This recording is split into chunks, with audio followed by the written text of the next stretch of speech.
I always feel like I have to apologize for being a baby boomer because I know it's my generation that has got us in the shit we're in right now. I'm really sorry. I apologize for my generation.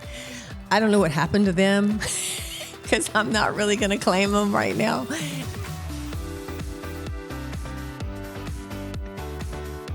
Hey, Lee. Hey, Liz.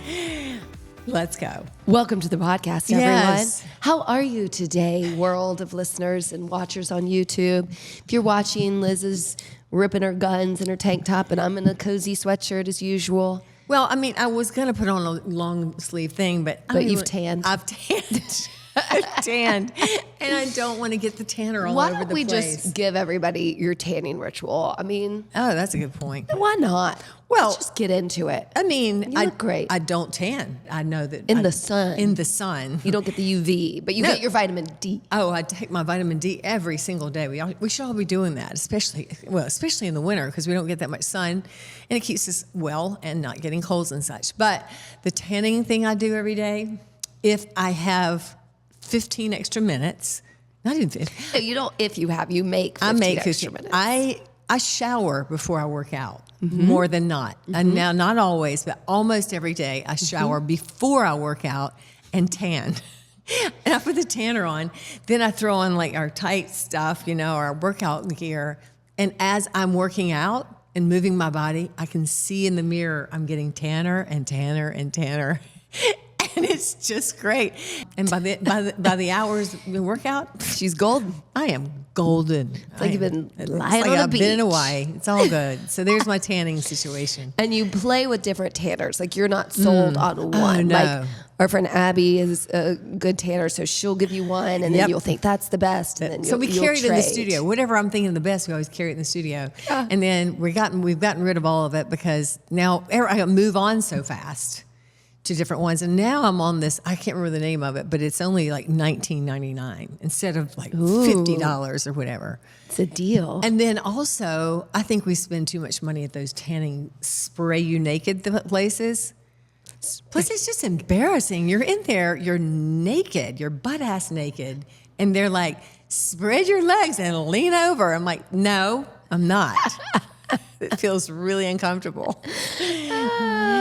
So you're an at-home tanner, and you're good I'm an at at-home it. tanner. I always feel better with the tan. I'm just really low maintenance. Oh, that's true. Okay, that's no, a nice. you're not lazy. You are. You are low. Fuck. You're just low I maintenance. was going to use low maintenance, and you came out with it. You're not wrong.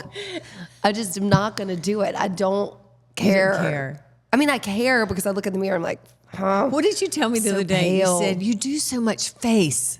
She was like, What do you mean? you said to me, I know, I'm trying to remember. You're always doing so much face, meaning Oh, like creams and serums. I do and creams, serums. I da-da-da-da. do the stuff that makes my eyelashes grow. She goes, I just can't get behind any of this. I'm like, so well, don't worry much. about it then.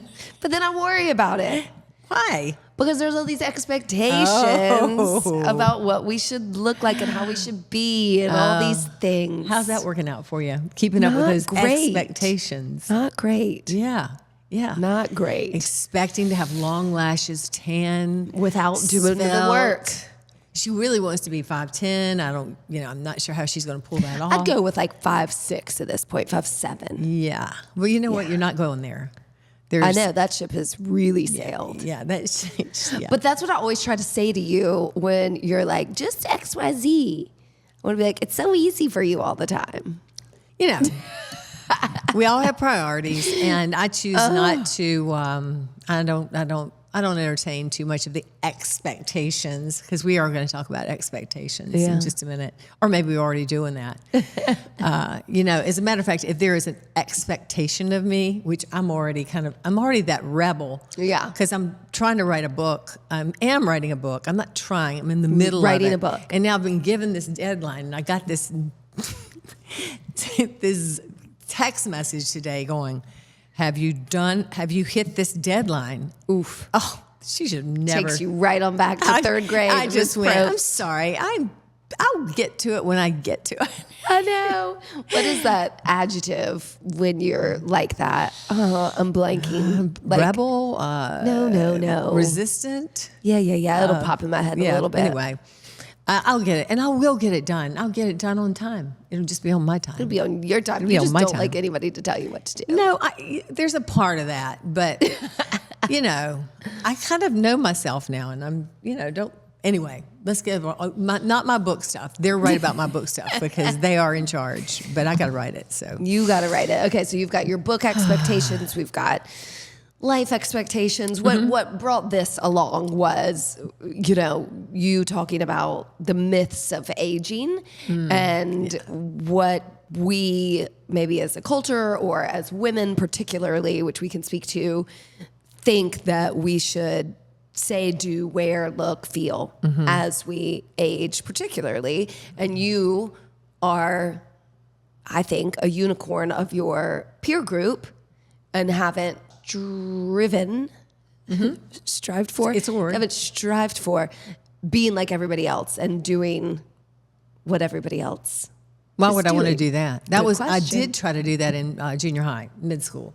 Middle school, all I wanted to be was like everybody else. Ever since then, I don't want to be like anybody else. What flipped it? Growing up, Just just going back to, we talked in the other podcast about play. Yeah. Every time I remember who I am, it's not like everybody else. Everybody has got their unique identity on this imprint on this earth. So once you just kind of accept who you are, I've never tried to be like anybody else. You go through periods. You wish you fit in. Good God, don't we all want to fit course. in? I mean, that's really, I'm actually writing about that in my book. I mean, I spent so many years spinning wheels. I just caught myself. I did spin wheels trying to fit in and be that person that didn't question life and just accepted what society, which made no sense to me, was trying to put on my shoulders. Do you think we're trying to fit in, or do you think we're trying to feel or be accepted? Both. Because I've always thought, wouldn't it be nice to not have a brain, to be able to just have small talk at these cocktail parties and not be going, oh my God, this is the most insane stuff ever. I have so much background commentary in my head constantly. And it is mostly just, it's like there's a jokester in the back of my head when I'm at a cocktail party just trying to like be polite, that is just like taunting me and going, go ahead and say it.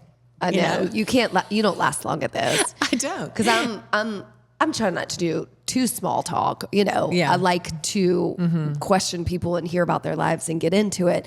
And meanwhile, you're like, please, we gotta go. Yeah. I'm like, I was just getting started, but I get that you can't handle kind of the BS and conversations for a number of reasons. But also understand it's polite society, but Of course. Also know your own limitations. I know my limitations, and I really strive never to be rude. Of course. Rudeness is unacceptable in my book. And if you ever find me rude, call me out, because I would apologize profusely, because I wouldn't have known I was doing it. Right.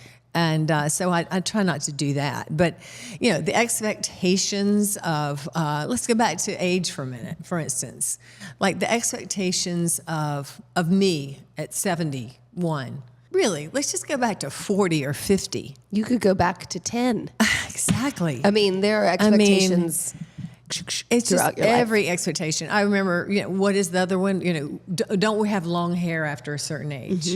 I don't have long hair because I don't have that much hair to grow. Okay, I would have hair down to the floor if I could have it. Wear clothes that just cover your body up. And I'm going with women here. There's my generation, the people that are baby boomers. And I always feel like I have to apologize for being a baby boomer, because I know it's my generation that has got us in the shit we're in right now. I'm really sorry. I apologize for my generation. I don't know what happened to them, because I'm not really going to claim them right now. But they feel like they need to disappear if they're women. They feel like they need to be disappearing, and they feel like the only time their picture should be out there is on the paper in their obituary. Ugh. And that seems sad. So there is that element of it. And then there's that element of, do not show your body off. Do not show off anyway. Period. It's just support. Be a good mother, a good grandmother. Take care of other people. Right. Almost without saying it, be a martyr. don't think about yourself. Think about others only. Think about others first and foremost. You come last. Well, I would venture to say that hasn't worked out literally for anybody. They might say it does, and they might feel good about the good deeds they do, because I feel good when I do good deeds for sure. But you can feel so much more alive and curious and creative if you really do look yourself in the mirror at 30, 40, 50, 60, 70, 80, 90 and go, who am I going to be today? Which version of Liz do I get to be today? And there's so many versions of ourselves. There are, and we have so many talents, and we haven't gotten to hear or see a lot of people, women, who have kept themselves small and not been able to explore and find passion, joy, to use their craft. Everybody has a special something.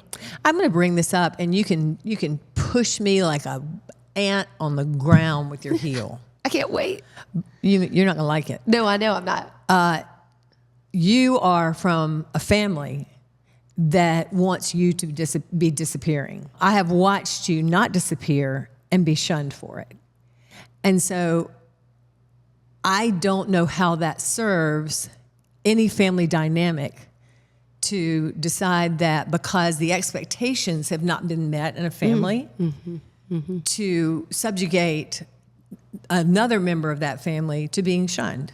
I say that out loud because I said 2 or 3 podcasts ago, it's time for people to be accountable for who they are. And I know that you're accountable for who you are. And sometimes you're not, and sometimes I'm not. Nobody's perfect. Sure. We all screw up. And, everybody's got this perspective of what I'm saying, you're saying. Right. But one thing I would never hope that I would do would to be not allow somebody to have a chance to be themselves. Yeah. And I'm sure that comes from a place of own projection and discomfort, whether that's, for whatever reason, divorce, my lifestyle, being with a woman who's older, et cetera, that's uncomfortable. Well, I bet it is. And therefore, like that, I haven't met the expectations, and therefore that doesn't work for some people. But what I've stayed true to is that it works for me. And therefore I'm going to stay the course for what I know serves me and my heart and my soul and my passions, and hopefully be stalwart in that for other people as an example, that I'm not hurting anybody by loving you, that, the gift that you've given the world, you can say, oh, because you are in the paper where, sleeveless tops at 71, that's selfish. No, in fact, what you've given to millions of people and women is confidence, encouragement, safety, community, health, joy. I mean, that's what I see. And if someone sees it differently, then go to hell. Excuse me. And there you have it. And folks. there you have it. That's what I think. Well, those are some kind words. What we do know is that not everyone is for everybody. I'm not for everyone, and that's fine, but I'm going to continue to be honest, kind and loving, and yes. Yeah. Yeah. And owning up to people make mistakes, and you and I both made mistakes in literally telling lies about who we were at the beginning because that we couldn't imagine that it was true actually, and we were trying to make it go away. True. And so we lied. Doing the best we can, self-preservation, tried not to hurt. I don't think those lies hurt anyone else. Maybe they did, and we've apologized, and we're sorry for ever leading people astray only because we had no clue who we were at that point. No excuses ever. But I've taken the accountability with that. That's where I've healed with my own daughter. And that was really a big damn deal. And again, that was our business.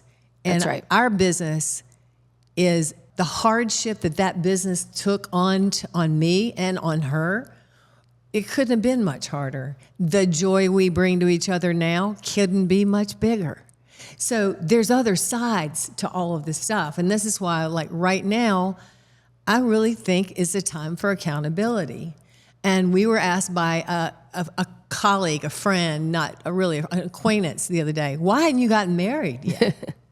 And I know we answer that question to each other all the time. I mean, we don't talk about it all the time, but one of the real big reasons is that your family is not comfortable with it. And, you know, your kids are great, but the societal acceptance of me and you, especially an older woman and a younger woman, or a woman and a woman, Period. Right. is really and truly not acceptable. And so what we found in this idea of a marriage, which Lee and I don't do anything small, right?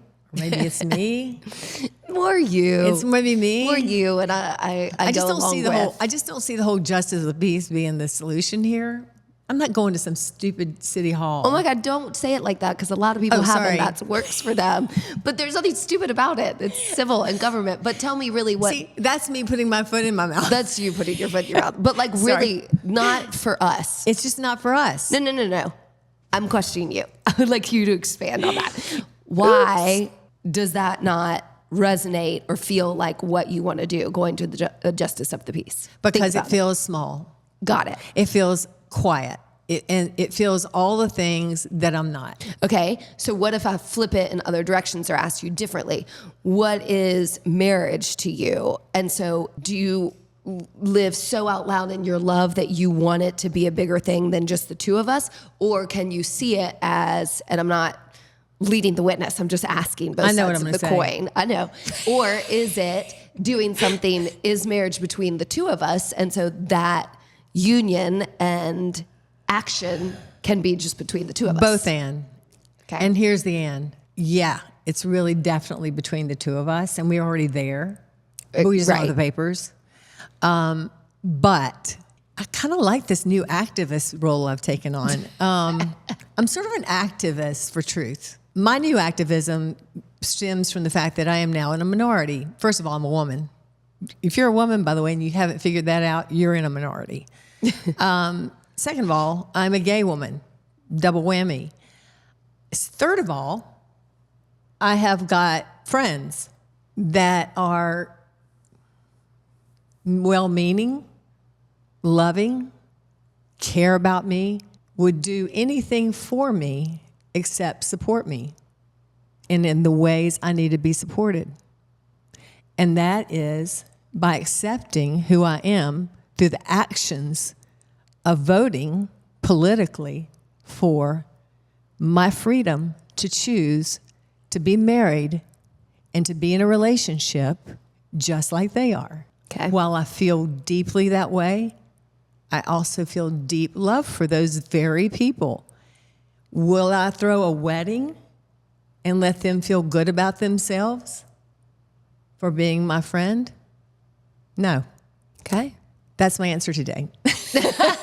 I do like the today part. And Yeah. I know that there's a lot. I mean, I wonder if you took the political climate out of it, which you can't, because that is the world in which we live. I mean, the And political climate. The political climate is a decision maker in whether we are acceptable humans or not. I understand Right that. now, we are not acceptable humans. Yeah. Oh, yeah. Marriage is hanging on by a thread in North Carolina. Am I just going to jump in there real quick while it's hanging on by a thread, and then they come after me later and they go, no, you're not married. You're just, a spawn of the devil, right? Right. I have got some real ire about this. I understand. And I think what I'm asking a level deeper is, of course, you can't take the political climate out of this. It is, again, the world in which we live, and it's happening, right? Whether or not you want to ignore it or be an activist. Don't you think that has driven your ire up? Yes, of course. And it's a good realization, because that is the reality.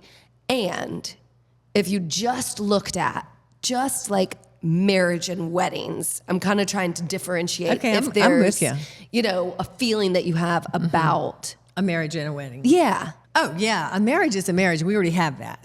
Right. But a wedding is a blast and a party, and it should not be, confused. But the marriage is a symbol for community what is it about? Remember the whole thing about the community accepts a couple.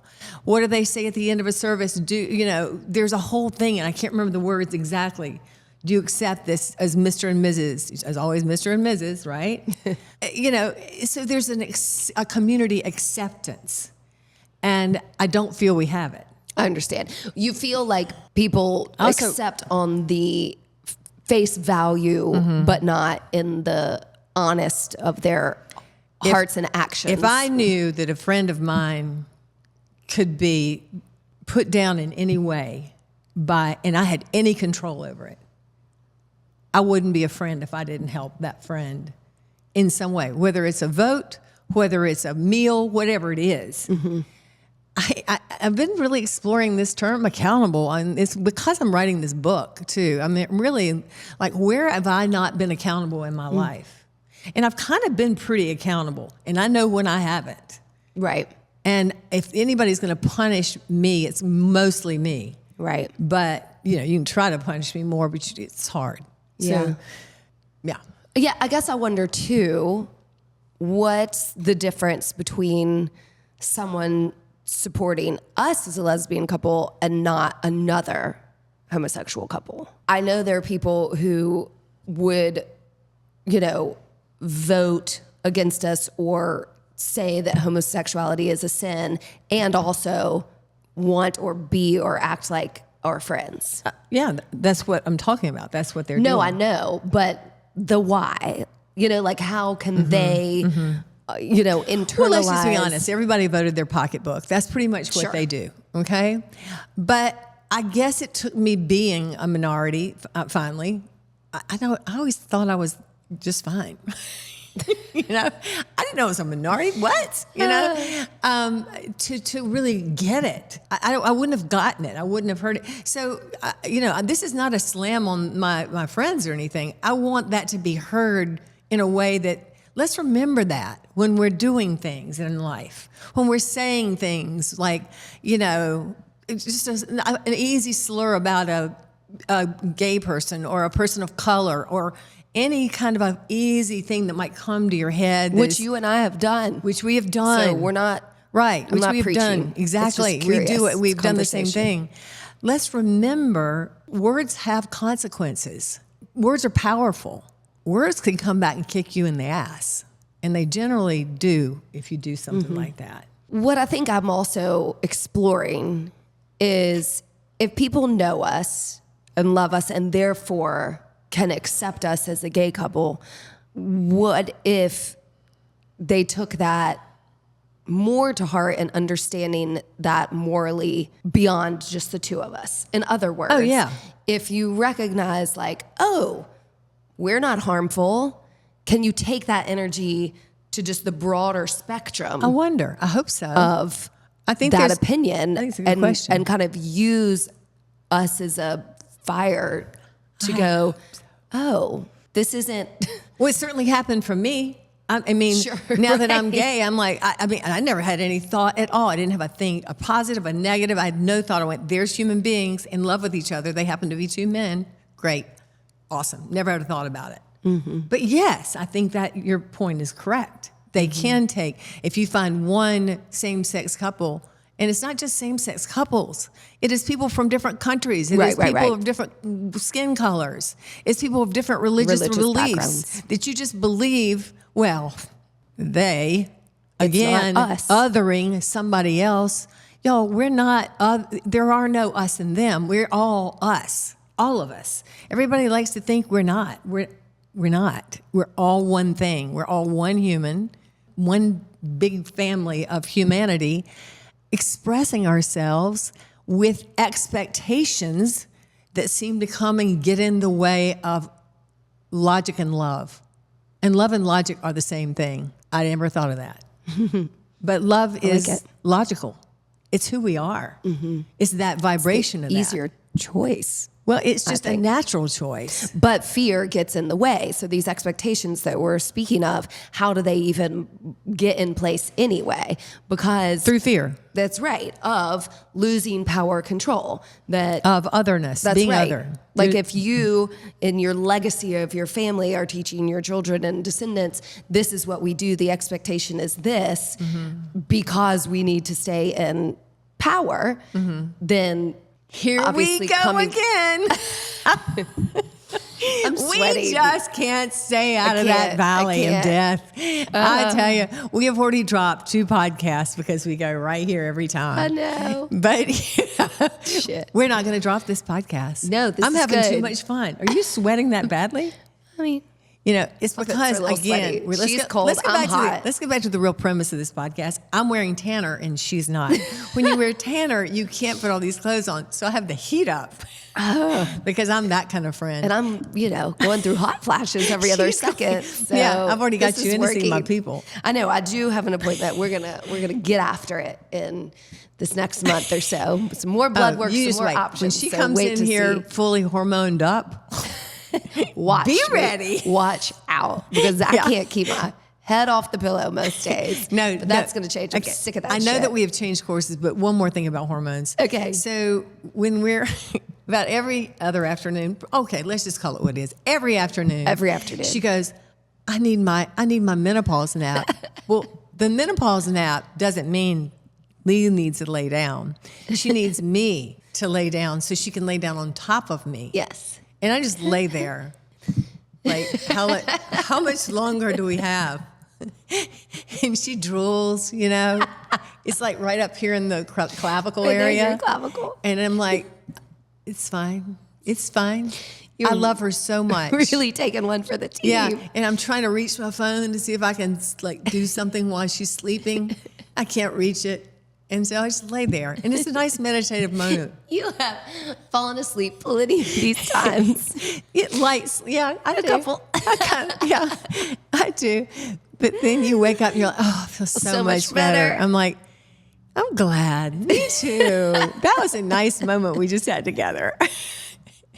Menopause. I'm going to miss those menopause naps. I'm not. God. You need one now, don't you? You wish you had one. Sort of. Yeah. Oh my God. Yeah. Okay, so back to let's round this out. Let's go back to age myths. That those things that we are expected to do when we get older, and why that doesn't serve us, and what we can do to avoid it. Well, I think you think you're done. I think you think you're done. There we go. And you make up an age in your head. I think in my head, it was definitely going to be 60 or something. I had this visual of me just literally like eating Twinkies, and not doing anything, like sitting around, grandchildren and all that sort of thing. No. And not only no, but the lack of curiosity, I think, is a problem. You feel like, oh, I've done all that. It's too late for me now. It's not only not too late. As a matter of fact, remember this. I didn't start strength training until I was 51. And 71, I'm in better shape than I was even then. So let's just keep remembering that. It's not too late to do any of this stuff. That's right. It's not too late to try to write that book, to join a book club, to go to a knitting circle and learn to knit, to learn to go out and go, I'm going to swim across Lake Norman. It's kind of dirty. Good luck with that. Of all the But lakes. I mean, all the things. But I mean, whatever the thing is. For instance, last summer, I was out surfing with my grandchildren, and I went, oh my God, Lee, I want to really learn to surf. I want to go. I want to get straight up into lessons. I'm going to do it. I'm not sure when we have time to do that, but it was so much fun. Don't go, oh, I'm 71 now. I couldn't do that. I can't do that. First of all, who wears those bikinis? I do. Second of all, don't worry about it. Wear your T-shirt. Get out there in your gym clothes. I don't care. Do you, right? Right. And, you've been worried all your life about what other people think of you. This is when you really don't give a shit. You can't go wrong when you're yourself. You really can't. And you'll have so much more to do the supposedly things that you're supposed to do, like take care of, what is it J.D. Vance says? Women are like I'm just supposed to be a grandmother, and the only reason they are around is to take care of grandchildren. I'm sorry, what? Anywho, not to get political. He's fabulous. We all know tried to that. go away from it. Yeah. Well, it's a fascinating thing to think that, in our society, it doesn't always track this way. So I'm not meaning to be so stereotypical, but like get married, then have kids, and really work hard, and then you retire and you're free to do whatever you want. And it's like, nope, you're supposed to grow small and go over there to age. And this. I'm just trying to start new businesses and move to France at the same time. Do what? I said, I'm just trying to start new businesses and move to France at the same time. Right. Which I think is absolutely doable. I think that's great. But it's just, there's so much, even though life is short, there is so much life to live. And putting those expectations of growing smaller can cease. And it's time to enjoy. So maybe if we can leave you with something. When you start to go, now that I'm a wife, I need to watch what I'm wearing. Now that I'm a mother. Nope. When you're a wife and you're happily married, you've hit pay dirt. Life should be on top of the world. You got kids? Yeah, you got kids. You want to be a model to your kids. You want to be a model of smallness, or you want to be a model of look what all you can do. I just love our new friend, Lara, who has 3 kids under 4, who's got a top-notch, massive job. And I really want her to run for office. She's considering it. Do it. And she said it the other night. She goes, I am a model for my kids. And this is not, something, what is expected of her? What's expected is she stays home. The new world, we're all living in the golden age, Trump, thanks. The golden age is that women stay home and they bake cookies and they take care of their little children and they don't ever think of themselves and they just get pregnant and have babies. I wonder how golden that is for a woman. I guess they weren't thinking about that, were they? But anyway, the point being is that expectation is always going to get in your way. So always rethink it. Just notice it. Oh, I'm thinking that way. Whose expectation is whose this? expectation is that? Is this mine? Me? Or Or is this somebody else that's in my head? Is this my grandmother telling me I should have done it this way? Or my mother or my daddy or whoever it was? And there's value in familial beliefs. It's not to constant buck, it's to constant question and be curious. And does this serve me in this world with my spouse, partner, with my family, with my friends and community? What are the expectations and why? Yeah. So, let's just use expectations as a jumping off point of being our better self. So when you go, that's right. I've got this expectation. Where can I take out? It's sort of like I don't know how to play poker. I'll one you up, I'll take that idea, but I'll up you one. So when she said, have you got your homework done? Oh, watch what I write tonight. Watch me for a little bit of a challenge. Yeah. And again, there are places for fair and open expectations. Like I expect as partners that you love me, and if you don't, then we talk about it, right? And then a lot of things like that. A lot of things like that are important. Do not make out with other women in public. Or even in private. At all. We could leave it at that. That's a reasonable expectation. Let's leave on that. Don't make out with other people in public. There are some that are reasonable. Do it in private. Yeah. Lord, we're going to have to talk about this. We will. Expectations. You're going to rewrite. We're just having fun. This is called play. Enjoy yourself. And the older you get, the more you play, right? The older you get, the more you love. The older you get, the luckier you get. Look at me. Look at you. Lucky me. Yeah. Are we good? I think so. Yes. Well done. I love you. I love you so much. More? Bye. Bye. Thanks for listening to us today, wherever you get your podcasts. And remember, you can now find our podcast on YouTube. Yeah. If you liked it, please share, rate, and review. We love 5 stars. And we hope you'll work out with us online or in studio at HilliardStudioMethod.com.